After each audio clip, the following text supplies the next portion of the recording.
présence s'inscrit dans le cadre de l'organisation de la troisième réunion du dispositif régional de coordination des aires protégées. Nous sommes à notre troisième session après les sessions de 2021 et de 2022 qui avaient permis à l'ensemble des partenaires qui sont dans la sous-région et qui interviennent dans nos aires protégées d'échanger sur les questions de conservation, notamment la crise sécuritaire qui sévit aujourd'hui dans certains de nos aires protégées, notamment au nord du Bénin, au Burkina. Et des recommandations fortes avaient été formulées. Et c'était l'occasion aujourd'hui de voir où nous en sommes dans la mise en œuvre de ces recommandations, mais aussi de voir avec la thématique retenue cette année, voir quelles autres recommandations qu'il faudra formuler et sur lesquelles les décideurs pourraient s'appuyer, non seulement pour l'amélioration des conditions de travail dans nos aires protégées, mais aussi pour la formulation de futurs projets de conservation qui prendront peut-être la suite de Papio. Il était de bon ton pour les acteurs de la conservation de la biodiversité de la région de nous mettre ensemble, de voir finalement où est-ce que nous nous positionnons face à l'ensemble de cette crise et comment nous réfléchissons à des stratégies qui vont nous permettre de continuer à dérouler nos activités et de continuer à rester performants. Parce que inévitablement, les aires protégées sont sérieusement touchées, affectées et impactées par la crise sécuritaire. Si le manque de ressources naturelles et les fondements écologiques qui en résultent sont un moteur de la propagation terroriste en Afrique de l'Ouest, alors les ressources naturelles bien gérées de façon holistique seront la pierre angulaire de la solution.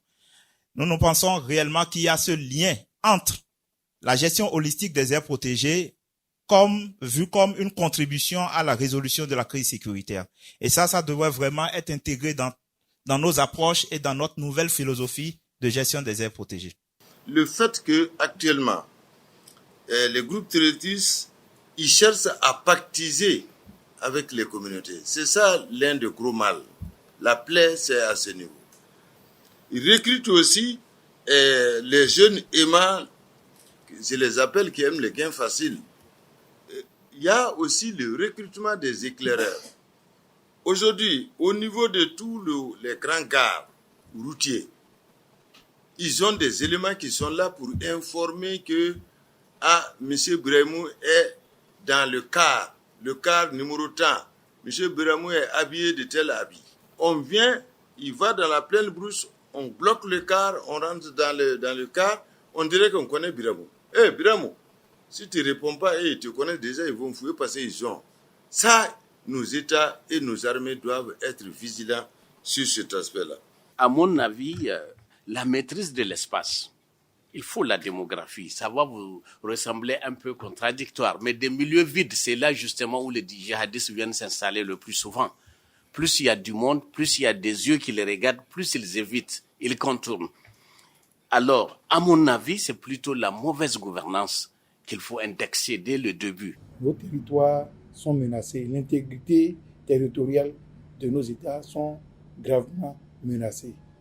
Partant de là, nous voyons à nos côtés beaucoup la police, l'armée, toutes les forces de défense et de sécurité sont obligées de faire une synergie autour de la question de défense de ces ressources naturelles. C'est une réunion au cours de laquelle il y a des échanges d'expériences. Il y a des échanges d'expériences, il y a des bonnes pratiques qui sont partagées entre les différents directeurs généraux en charge de la question des aires protégées. Et chacun va tirer profit de ces expériences et chacun va analyser ces expériences à l'effet donc de les pratiquer, de les appliquer chacun pour ce qui le concerne et en fonction de ses besoins et dans son pays. Il est nécessaire d'avoir des bases de données qui se parlent, nationaux, voire une base de données même régionale.